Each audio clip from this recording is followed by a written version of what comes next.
Voilà, de quoi je vais vous parler? Bon, on va continuer, on va rester un peu dans le thème de Pessah, dans le thème des fêtes de l'Éternel. Vous savez qu'à Pessah, il y a trois fêtes, hein. Il y a la fête, il y a Pessah en elle-même, il y a la fête des pains sans levain, et il y a la fête aussi des prémices.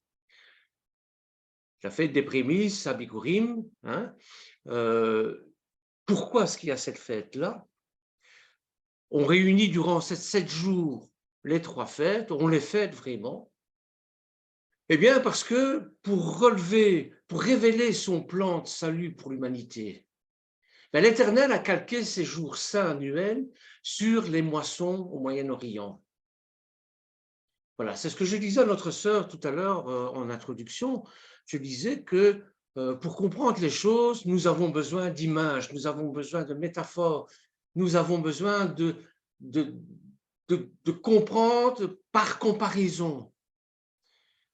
Et le peuple juif, le peuple hébreu, ce sont bien sûr des bergers, mais ce sont des agriculteurs aussi. Alors, il nous est donné comme exemple cette image des prémices. C'est-à-dire, après Pessah, il y a, en principe, au Moyen-Orient, en Israël, le moment de la récolte, le premier moment de la récolte. Et l'Éternel nous demande de lui offrir en prémices, de lui offrir ses prémices, de lui offrir les meilleurs, les premiers et les meilleurs gerbes, les meilleurs fruits, le meilleur pain, et ainsi de suite. Hein, en remerciement, parce que tout est grâce, évidemment. On ne se rend pas compte, mais la pluie qui tombe, le soleil qui luit, la terre fertile, ce sont des dons de Dieu, ça. Ce sont des dons de l'Éternel. Chaque fois que vous vous mettez à table, faites la bénédiction du pain, la bénédiction du vin. Et qu'est-ce qu'on dit dans ces bénédictions? Ben, merci Seigneur, merci pour le blé que tu as fait sortir de terre, merci pour le raisin, le fruit de la vigne que tu nous donnes. Non seulement ça a une image de remerciement, parce que sans l'Éternel, ben, tout ça ne serait pas possible. Mais ça a une autre connotation, une connotation beaucoup plus grande au niveau spirituel.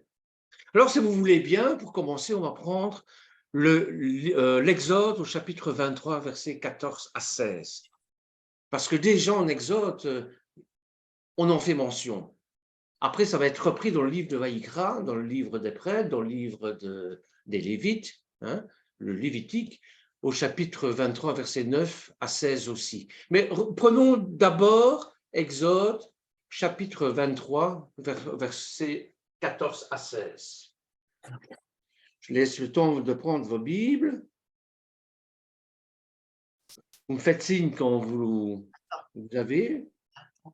23, 14 à 16, hein, tu as dit. Voilà, donc Exode, chapitre 23, 14, Voilà, c'est bon. même jusqu'au 17. Vous l'avez? C'est bon.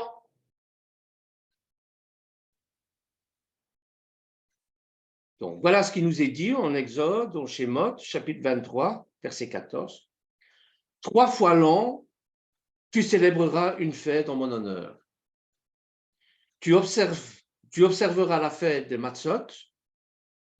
Pendant 7 jours, comme je te l'ai ordonné, tu mangeras des Matzot au temps fixé au mois d'Aviv.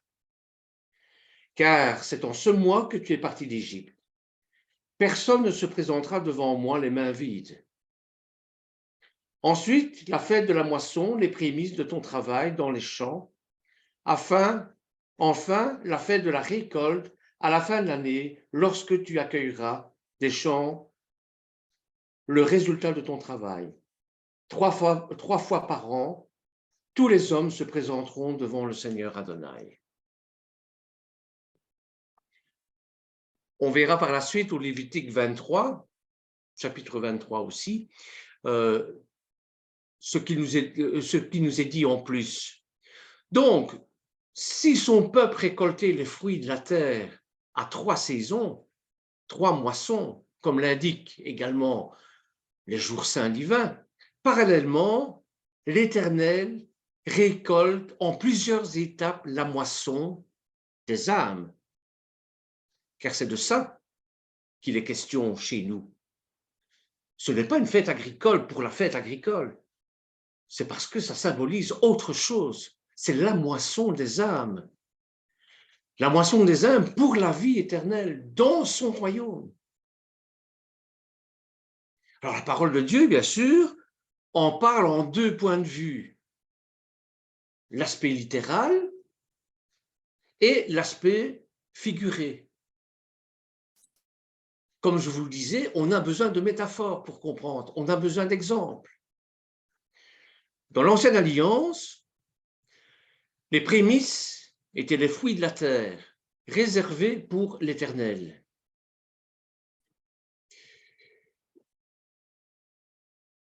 Et aussi,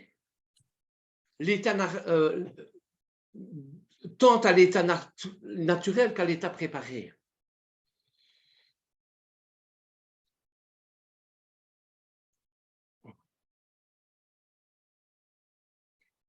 D'ailleurs, en Exode 23, au chapitre 23, verset 1, il nous dit « Tu apporteras à la maison d'Éternel, ton Dieu, les prémices des premiers fruits de la terre. » Donc, vous avez semé, vous avez planté, vous avez semé, et la première récolte, en remerciement, est attribuée à l'Éternel, ce qui est tout à fait logique et normal.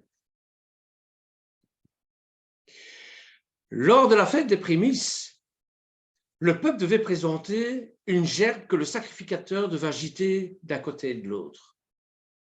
Je ne vais pas entrer dans les détails, parce que c'est bourré de symboles, évidemment. Hein. Il ne faisait pas ça pour secouer les gerbes et faire partir les pucerons. Non, ce n'est pas ça.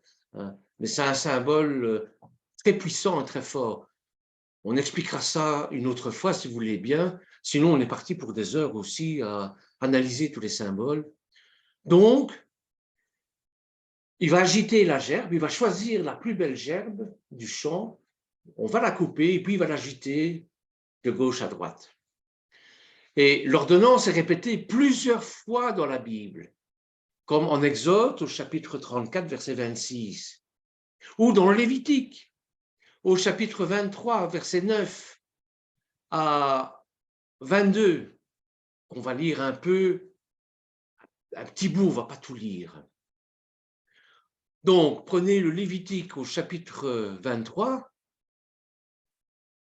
verset 9, on va aller jusqu'au verset 13. Donc, Lévitique, chapitre 23, verset 9. L'Éternel dit à Moshe, « Transmets ces instructions aux Israélites. Quand vous serez entrés dans le pays que je vous donne et que vous y ferez la moisson, vous apporterez au prêtre la première gerbe de votre moisson. Il fera avec la gerbe le geste de présentation devant l'Éternel afin qu'elle soit acceptée. Il fera le geste de présentation le lendemain du Shabbat. Le premier jour de l'Omer, c'était hier. Comme notre frère Lionel nous a invités à réfléchir sur le sens de l'Omer, je vous réfère bien sûr à ce qu'il nous a dit à Shabbat. Donc, le jour où vous présenterez la gerbe, vous offrirez en holocauste à l'Éternel un agneau d'1 an sans défaut. Regardez le symbolisme et regardez pourquoi la fête des prémices est comparable et comparée à la résurrection. Parce qu'on offre aussi un agneau sans défaut. Vous y joindrez une offrande de 4,5 litres de fleurs de farine pétrie à l'huile, comme offrande passée par le feu dont l'odeur est agréable à l'Éternel. Et vous ferez une offrande d'1 litre de vin.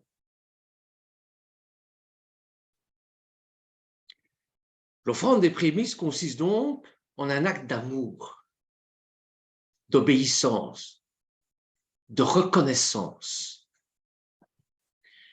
Nous manifestons notre amour pour l'Éternel dans l'obéissance, en lui donnant une partie, la première, la meilleure de ce que nous avons reçu dans sa grâce, par sa grâce. Nous reconnaissons d'autre part que l'Éternel est le Créateur en faisant ce geste-là. Celui auquel appartient toute chose, c'est celui qui dispense le bien. Et ce Dieu généreux, dans son infinie libéralité, veut encore bénir celui qui honore de ses biens. Proverbe, chapitre 3, verset 9, nous dit ceci. « Honore l'Éternel des prémices de tout ton revenu, et tes greniers se rempliront d'abondance. » Nous allons faire un saut maintenant dans la Brit Hadasha. Donc, nous voyons bien dans l'Ancienne Alliance, nous voyons bien dans le Lévitique, pourquoi nous faisons ce geste de reconnaissance avec les prémices, mais ce thème est repris d'une manière, je vais dire, supérieure, d'une manière beaucoup plus grande dans la Brit Hadasha. Et dans la nouvelle alliance, ou l'alliance renouvelée, parce que pour moi c'est toujours la même alliance, Dieu ne change pas. Donc lorsqu'il fait une alliance, eh bien c'est toujours la même. Évidemment, il y a des mises à jour qui ont été faites en fonction des époques, mais c'est toujours la même alliance. Donc dans la Brit Hadasha, il est parlé des prémices dans un sens figuré, dans un sens supérieur au sens littéral que nous venons de voir. Et pour ça, on va prendre l'Épître aux Romains au chapitre 11 et chapitre 16, où on va prendre que la seule phrase qui est importante pour moi de tout ce chapitre 11 jusqu'au chapitre 16. Paul nous dit ceci. Si les prémices sont saintes, la masse l'est aussi. Alors on peut se demander, c'est quoi les prémices? On comprend très bien avec l'agriculture. On sait ce que c'est que les prémices. Eh bien, c'est d'abord Abraham. Car c'est Abraham le premier que l'Éternel a révélé les grandes vérités de l'élection et de la promesse faite aux Israélites. C'est à lui d'abord que tout cela a été donné. Abraham, qui, nous le savons très bien, ne verra pas la réalisation de la promesse de Dieu, mais parfois il y a cru. Donc c'est d'abord lui le prémisse. Et on en vient bien sûr à ce temps d'Homère, ce temps de comptage. L'Homère, comme notre frère Lionel nous l'a expliqué, c'est une mesure agraire. Et Pessah, nous savons très bien que Pessah, c'est le passage de la vie, de la mort à la vie. Et pas n'importe quelle vie, la vie éternelle. Ça, nous le savons très bien, par la passion et la résurrection de notre Seigneur. Bon. Il nous introduit dans un itinéraire très important que nous ne pouvons pas éviter et qui nous conduit jusqu'à Shavuot. Pessah, ce n'est pas la finalité, c'est un début. Et c'est ça le temps d'Homère. Le temps de l'Homère, c'est-à-dire 49 étapes de purification, d'élévation spirituelle pour arriver à Shavuot, au don de la Torah. La première étape, ça a été Pessah, c'est la résurrection, la mort et la résurrection. Nous sommes morts, nous sommes ressuscités avec le Seigneur. Mais ça ne fait que commencer. Maintenant, il faut continuer à avancer, à mettre nos pas dans ceux de Yeshua. Et ça, c'est l'Homère. Vous comprenez? Donc, ce temps dure 49 jours. Et chaque jour compte pour nous rapprocher ou bien nous éloigner de Dieu, de l'Éternel. Pour la fête des pains sans levain, on fait la chasse aux ametz. Levure, cette levure indésirable symbolisant le péché qu'on doit éliminer absolument de nos cuisines, de nos maisons. Nous voici par le sacrifice de Yeshua sur la croix et nous voici devenus un nouvel être. Et l'offrande apportée au temple, cette fois-ci avec du pain levé. Vous allez me dire, oui, mais d'une part, on fait la chasse aux amettes, et puis quand le Shabbat, au Shabbat où commence l'Homère, on apporte 2 pains levés à l'Éternel. On ne comprend plus. Mais c'est-à-dire que ce pain levé signifie que les amettes est de nouveau autorisé, mais pas n'importe quel amet, pas les levures anciennes. Nous sommes des êtres nouveaux et la levure est nouvelle, doit être nouvelle. Comme il est dit en 1 Corinthiens, chapitre 5, verset 8. Faites disparaître le vieux levain, afin que vous soyez une pâte nouvelle, puisque vous êtes sans levain. Car le Machiar, notre Pâque, a été immolé. Célébrons donc la Pâque, non avec du vieux levain, mais avec un levain, non avec un levain de malice et de méchanceté, mais avec le pain sans levain de la pureté de la vérité. Donc voilà pourquoi on chasse le Hamet. Voyez? Alors que nous apprend l'Homère, eh bien, quand Yeshua, à Mashiach, rencontre un certain jeune homme ayant des richesses, souvenez-vous de la parabole du jeune homme riche, la première chose qu'il voit, il voit son cœur. Il aime cet homme parce qu'il a un cœur bon. Il l'aime, c'est-à-dire qu'il s'attache déjà à lui. Pourtant, à la réponse que donne Yeshua à sa question, le jeune homme se détache. Souvenez-vous, Seigneur, qu'est-ce que je dois faire pour avoir la vie éternelle? Déjà, cette question-là réjouit le Seigneur. Il lui dit, ben, d'abord, tu observes les commandements. Mais tout ça, je le fais déjà. Qu'est-ce que je pourrais faire d'autre? Eh bien, tu te détaches de tout ce que tu as et tu me suis. Et là, pour lui, c'est impossible de faire ça. Sans doute qu'il a des richesses, hein. Bon, il occupe peut-être un poste important, il a une maison, il a une femme, il a des enfants, il a tout. Il ne sait pas se détacher de ça.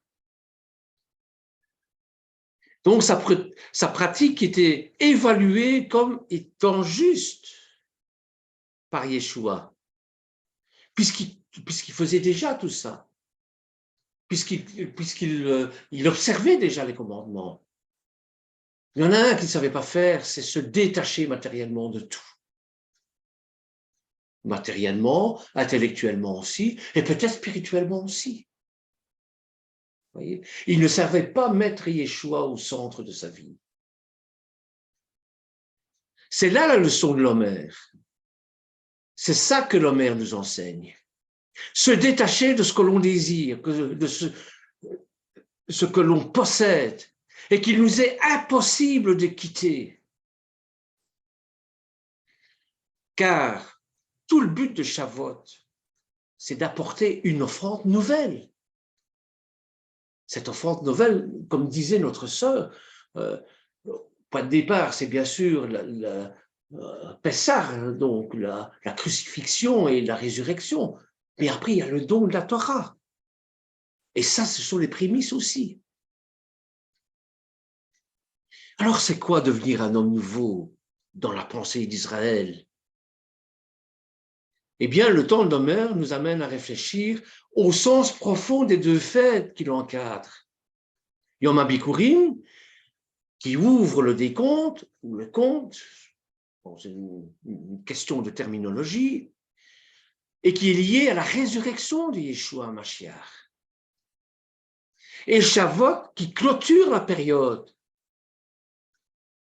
Et ça nous parle du règne du Messie. Vous comprenez, c'est ça l'importance pour nous. C'est un temps de formation au corps du Mashiach,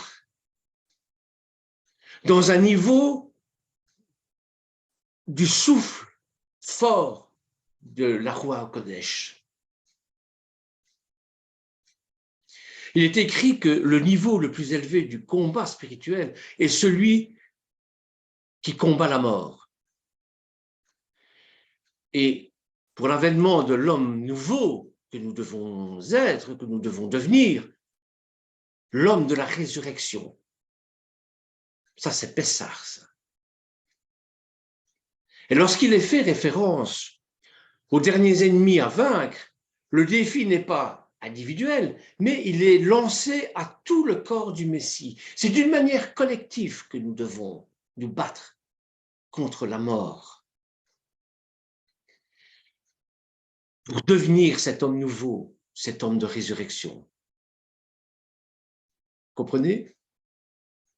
L'exemple a été donné par Yeshua, bien sûr. Et Ruth, en hébreu, littéralement, eh bien, ça veut dire celui dont la louange est le Père. Et Ruth a combattu dans une période de déclin d'Israël, où la dimension du corps s'est étiolée en même temps que l'émouna. Vous savez, la foi, c'est lié au corps. Notre foi est liée à notre corps physique, mais notre corps spirituel aussi. Et tous les corps spirituels ensemble forment le corps du Mashiach. Et c'est pour ça que Paul dit, le petit orteil ne peut pas dire à l'œil, je n'ai pas besoin de toi. Nous avons tous besoin des uns des autres pour former cette unité, ce Hérat.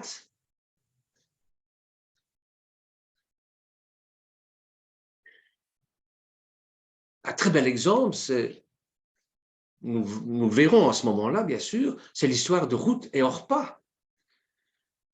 Ruth et Orpa qui représentent également deux dimensions de combat spirituel pour le futur. Et le corps du Mashiach dans le temps de la fin. Donc Shavuot, 49 jours de purification. Qui dit purification, dit aussi sanctification, pour arriver au 50e jour. Mais dans la pensée d'Israël, la libération correspond à un très haut niveau spirituel. Le temps de l'Homère est l'occasion d'un travail quotidien et particulier de l'âme dans les perspectives de cet aboutissement. Je vous le disais, Pessah, ce n'est que le début. Mais non, c'est à nous à évoluer spirituellement par toute une série de choses durant ces 49 jours.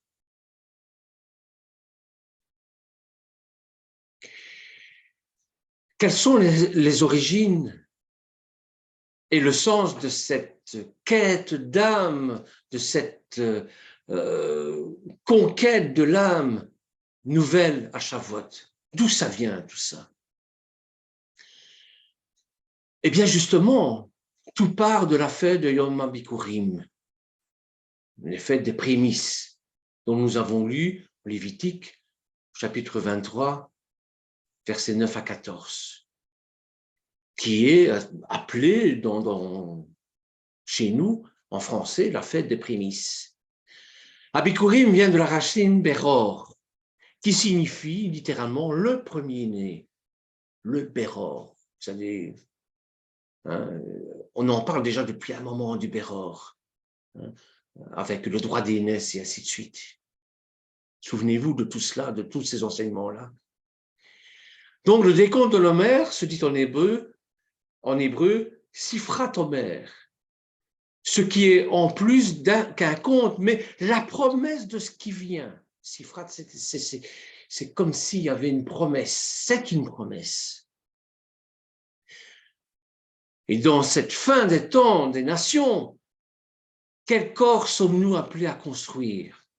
Eh bien, pour répondre à quel appel et à quelle mission que Dieu nous met devant nous. Nous avons des exemples devant nous. C'est-à-dire que nous devons passer du statut d'enfant dépendant de tout au statut de fils. Le Béror, c'est ça. Le droit d'aînesse, c'est ça.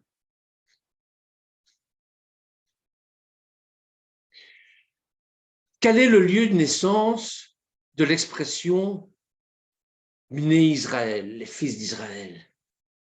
Quelle est la source dans la Bible, dans le Tanakh? Eh bien, tout remonte au passage clé du contrat entre Yaakov, du combat entre Yaakov et l'ange. C'est à ce moment-là que Yaakov va devenir Israël et va gagner ses lettres de noblesse. Le statut de fils est différent de celui de l'enfant. Et le cheminement de l'âme dans le temps de l'Homer renvoie à un travail sur soi, à une croissance de l'être, une évolution. On ne peut plus se contenter de boire du petit lait. On est obligé à certains moments de passer par la panade, parce que le lait ne nous nourrit plus.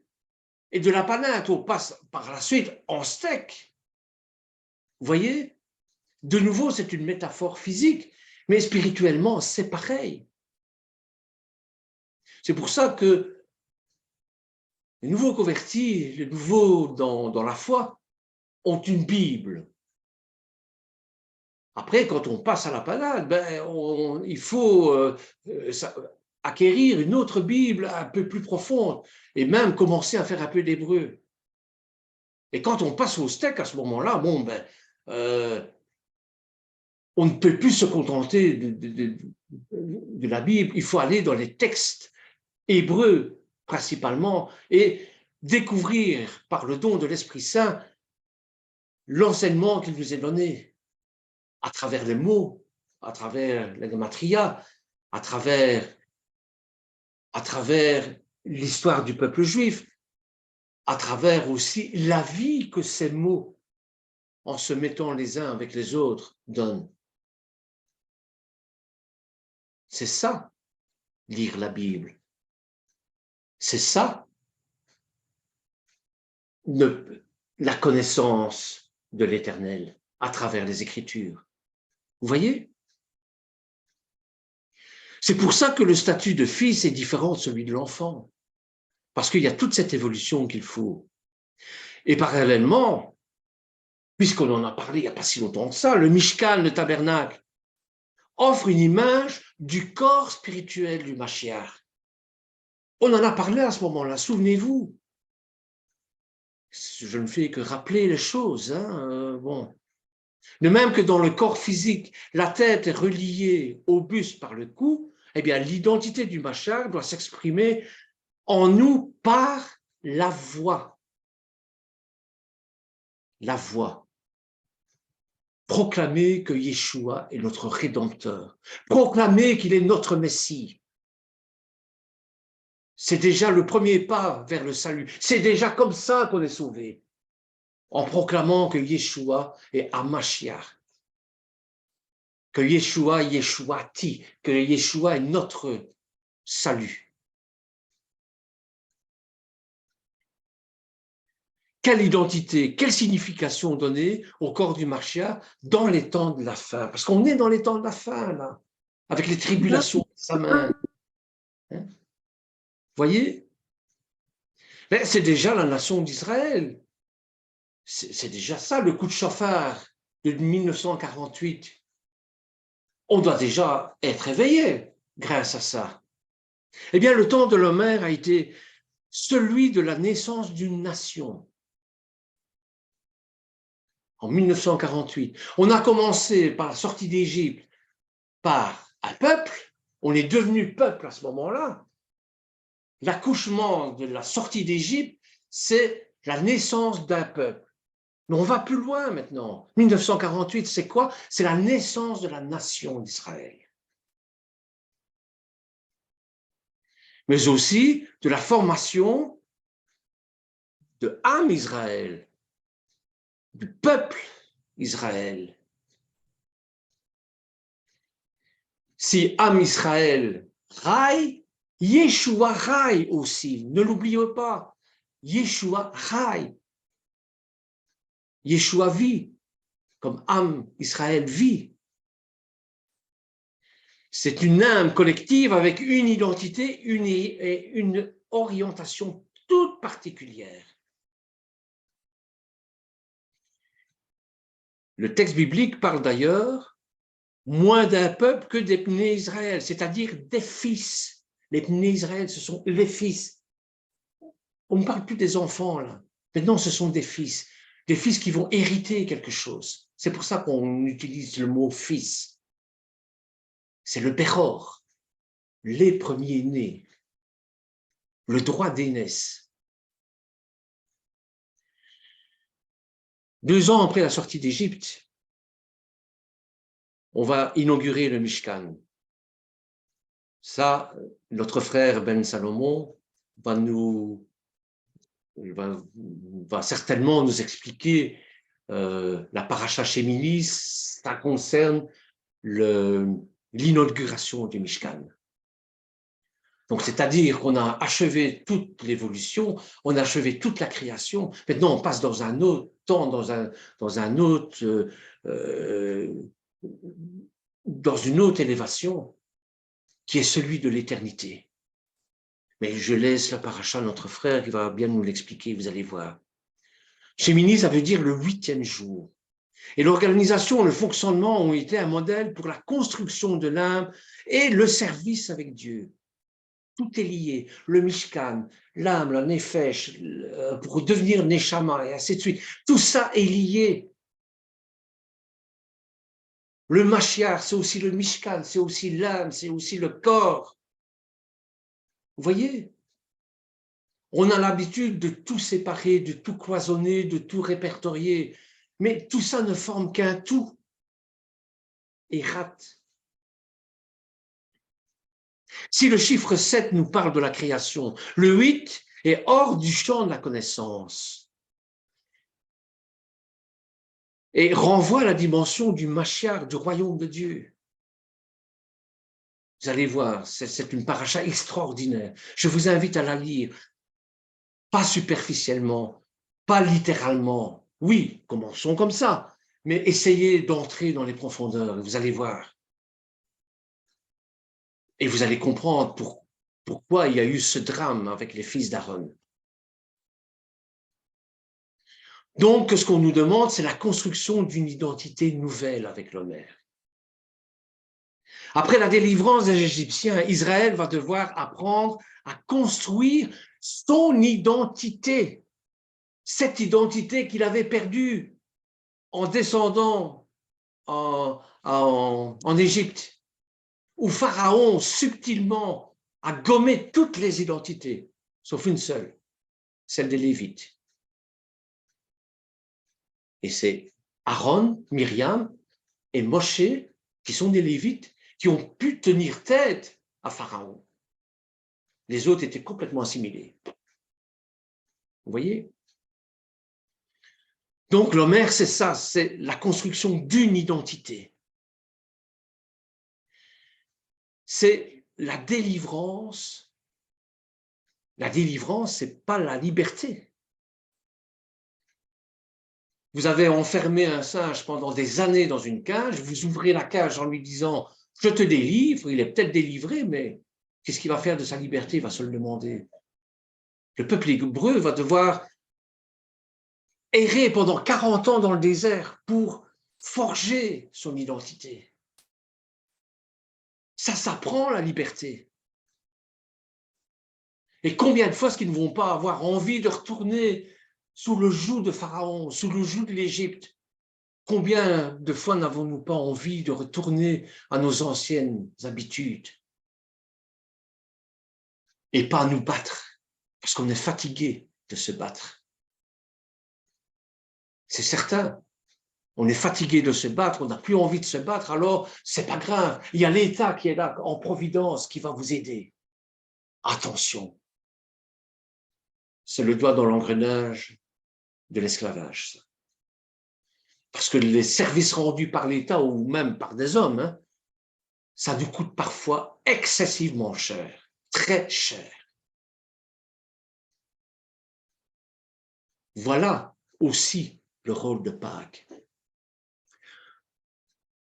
Dans la pensée juive, cette construction par 5 niveaux de l'âme, qui sont autant d'étapes à franchir pour atteindre la nature de ce que Paul appelle l'homme nouveau. Devenir cet homme nouveau est un itinéraire, une initiation, comme on pourrait dire. Et cette initiation, ça se fait du temps de l'Homère, celui qu'une âme accomplit dans le Messie. À Pessah, l'Éternel a ouvert un itinéraire inédit et marqué un point de départ. Quitter pour être dans une nouvelle identité. Tel est le cheminement du temps de l'Homère.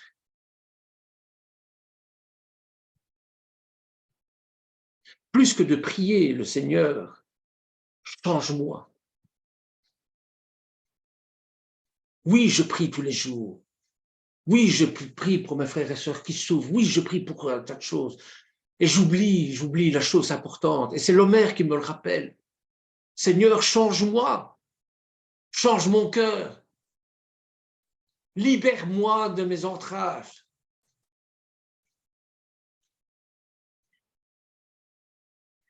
C'est ça le combat dont il s'agit. Il faut abandonner, annuler la vie de l'animalité qui est en nous. Je vous en ai parlé il n'y a pas si longtemps que ça, avec l'âme animale et l'âme divine. Il faut surpasser notre animalité. Nous sommes des humains. Nous ne sommes pas nés, manger, se reproduire et puis mourir. Il y a autre chose derrière. Nous faisons des enfants. Pourquoi? Le questionnement que l'être humain se pose, le fidèle de Yeshua se pose, ce n'est pas le comment. Le comment qu'on fait des enfants, on sait. Bon, il suffit de lire, prendre un bon livre de science. Bon, il y a même des détails, il y a même des images. Hein. C'est pas ça, c'est le pourquoi. Pourquoi faire des enfants dans ce monde pourri, dans ce monde qui s'écroule, dans ce monde où il n'y a rien de bon? Pourquoi encore faire des enfants? Mais c'est l'espérance de la vie éternelle, c'est l'espérance de la pérennité, c'est l'espérance du lendemain, du lendemain qui va chanter lorsque Yeshua va revenir. Voilà pourquoi on fait encore des enfants. Voilà quelles sont aussi les prémices à offrir à l'Éternel, pas en les sacrifiant, pas en les égorgeant, mais en les éduquant dans la saine doctrine, pour les offrir à l'Éternel. Quand un couple est au Seigneur, c'est plus facile quand même qu'un enfant vienne au Seigneur, que quand un couple n'est pas au Seigneur, ou quand l'un des deux n'est pas au Seigneur. C'est excessivement difficile. Bon, voilà. Donc, c'est ça qui nous est demandé. Il faut abandonner, annuler la vie de notre animalité qui est en nous. Toutes choses anciennes devenues habitudes ou ancrées dans notre inconscient. Et laisser Dieu créer en nous, laisser Dieu nous guider, laisser l'Éternel. Vous comprenez ce que je veux dire? Oui, je suis certain que vous comprenez. Notre âme doit devenir la lumière de Dieu. Vous êtes la lumière du monde. Eh bien, notre âme doit devenir cette lumière. La menorah symbolise est le symbole de l'esprit. Eh bien, cette menorah offre un modèle à atteindre en ces temps particuliers. Mais notre marche et l'état de notre cœur sont décisifs, plus que le choix initial que Dieu et la quantité d'huile, hein, le shampoing d'huile que l'on fait lorsqu'on est loin, eh bien, c'est bien sûr. Mais ce qui compte avant tout, c'est cette marche avec le Seigneur, l'état de notre cœur avec le Seigneur, ce cœur qui a conservé en lui les commandements, les observances, les préceptes divins.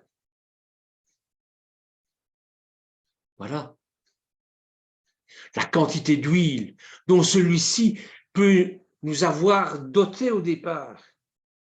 2 gouttes d'huile, ça suffit pour embrasser un ministère. Je vous dis, il ne faut pas prendre un bain d'huile d'olive. Bon. Alors, frères et sœurs, laissons le Mashiach être notre vie et non pas une raison de vivre. Et nous aider à intégrer les dimensions de la Ménorah et au cœur du cheminement de l'Homer. Tout ça, c'est au cœur du cheminement de l'Homer.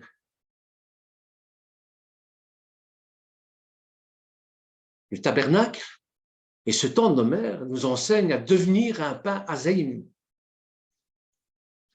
pour nous éloigner de toute idolâtrie dans nos modes de pensée et de fonctionnement pour nous conformer à celui du Mashiach, conformer au mode de fonctionnement et de pensée du Mashiach, à l'exclusion de toute interprétation subjective ou de toute référence à des modèles d'inspiration libres.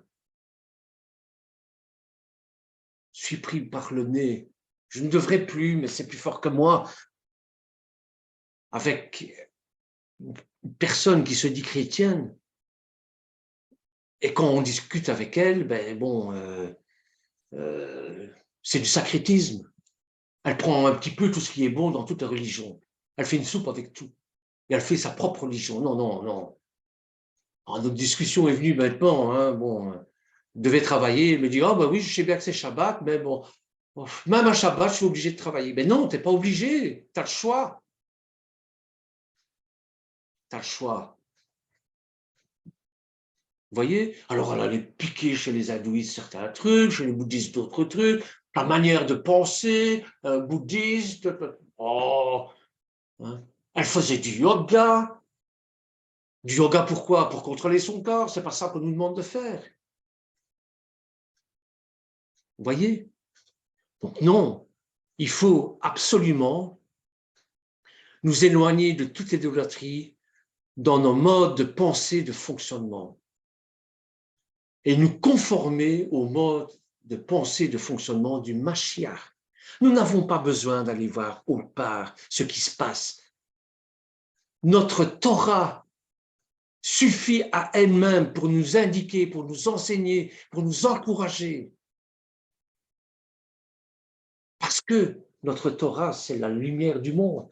Yeshua, c'est la lumière du monde.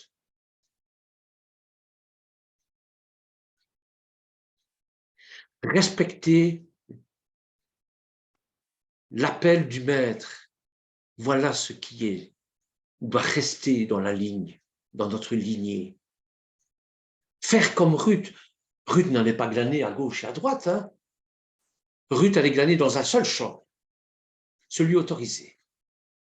Elle aurait pu aller autre part, mais non, c'était celui-là. Avec prophétiquement, le fait qu'elle ait rencontré son ami, son amour, et que par la suite,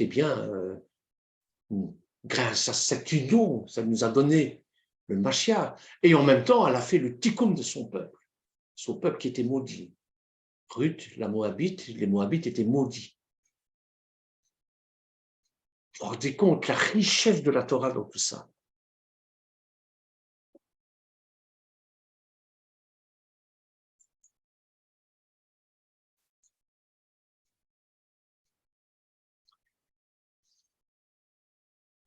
Je ne sais pas si vous m'entendez toujours, on est toujours en ligne? Oui, on est toujours en ligne. Oui, on est en ligne, Bernard. On t'écoute avec Avec zèle, on t'écoute. Avec Gisèle, qu'est-ce qu'elle vient faire ici, Gisèle? Donc, respectons l'appel du maître. C'est ça qui doit rester en ligne. C'est ça que nous devons avoir comme ligne de conduite. Alors la mission est grande. La moisson est grande aussi. Puisque Yeshua, puisque le Mashiach était ému de compassion en voyant les foules, et puisque nous sommes comme lui, nous pouvons aussi être émus de compassion pour ceux et celles qui n'ont pas été mis en contact avec la Brit Hadasha, avec la parole de Dieu. Si nous sommes vraiment comme Yeshua, si nous marchons, si nous mettons nos pieds dans les traces de Yeshua, si nous avons notre cœur à Yeshua, nous n'avons plus besoin d'avoir notre propre cœur. C'est lui qui va vivre en nous. Nous allons fusionner ensemble.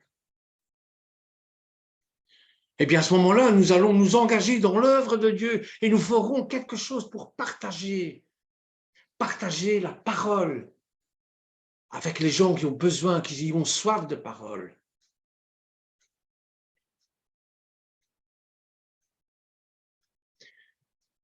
Nous sommes des gagneurs d'âmes. C'est notre mission sur Terre. Nous sommes des gagneurs d'âmes parce que la moisson est grande. Les ouvriers sont peu nombreux. Et je pense à ça lorsque j'ai vu notre rouet partir en Afrique. Et quand j'ai vu la moisson qu'il y avait à faire là-bas et qu'il était tout seul. Heureusement que maintenant, il y a d'autres pasteurs qui vont œuvrer avec lui.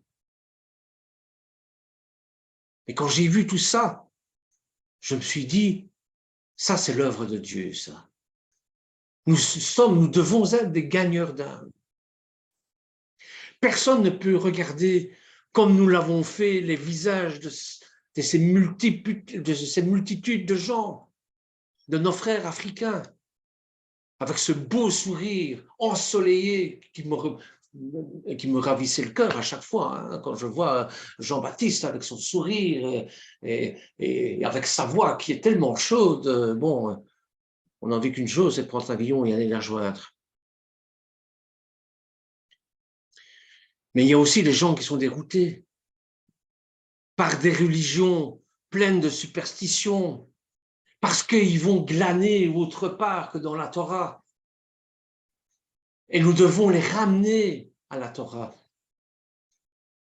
C'est ça aussi notre mission.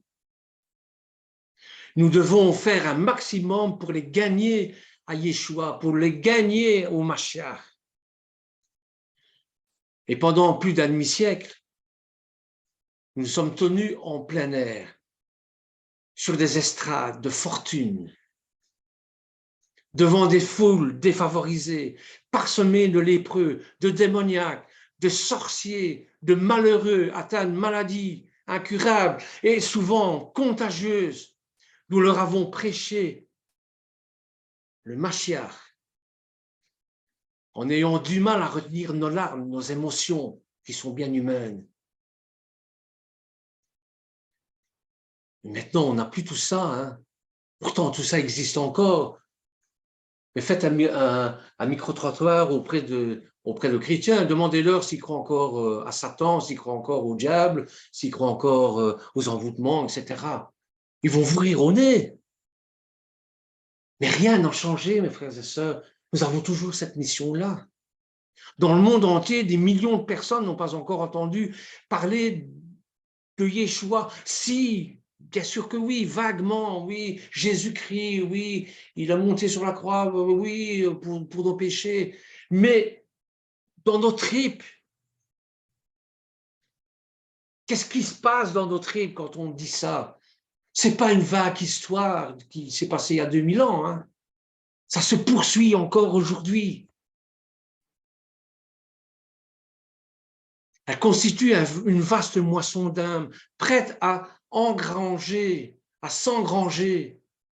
Et je repense aux chenilles, je repense aux aux granges qu'on rencontre encore en Éthiopie et qui sont les granges de Joseph. Vous voyez comme tout est lié, comme tout est lié. C'est la deuxième raison pour laquelle nous sommes des gagneurs d'âme. La moisson est si grande, frères et sœurs. Il y a si peu d'ouvriers. Et l'Homère, c'est ce que ça nous apprend. Matthieu, chapitre 9, verset 36. Allez, on va le prendre. Et après, on va arrêter là. Voyant la foule, il fut ému de compassion pour elle, parce qu'elle était languissante et abattue, comme des brebis qui n'ont point de berger. Considérant des multitudes fatiguées et déprimées, il remarqua. Alors il dit à ses disciples, la moisson est grande, mais il y a peu d'ouvriers. Que fit-il en conséquence? Il appela 12 disciples et leur donna le pouvoir de chasser les démons, de guérir les malades. Puis il les envoya engranger la moisson. Plus tard, il appela 70 disciples de plus que les 12. 70, le chiffre des nations.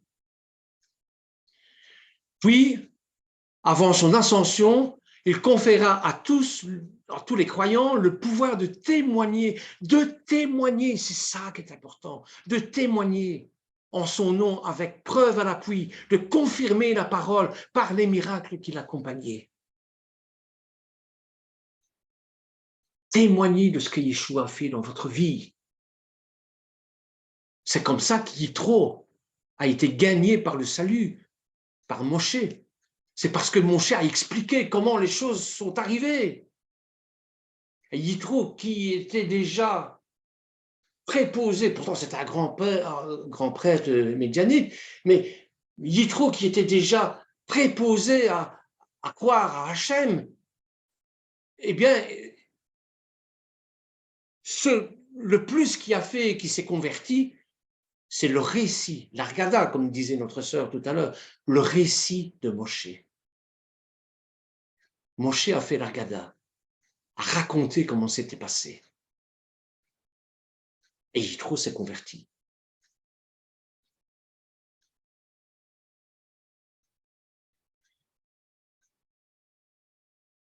Prier et agir.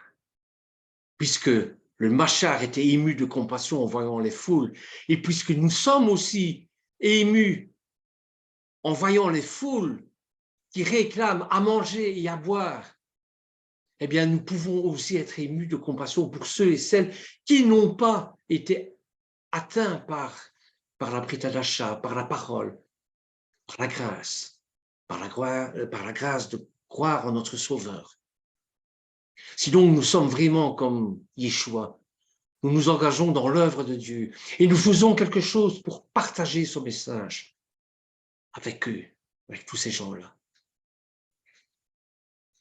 Soyez bénis en tout cas. Merci de m'avoir écouté.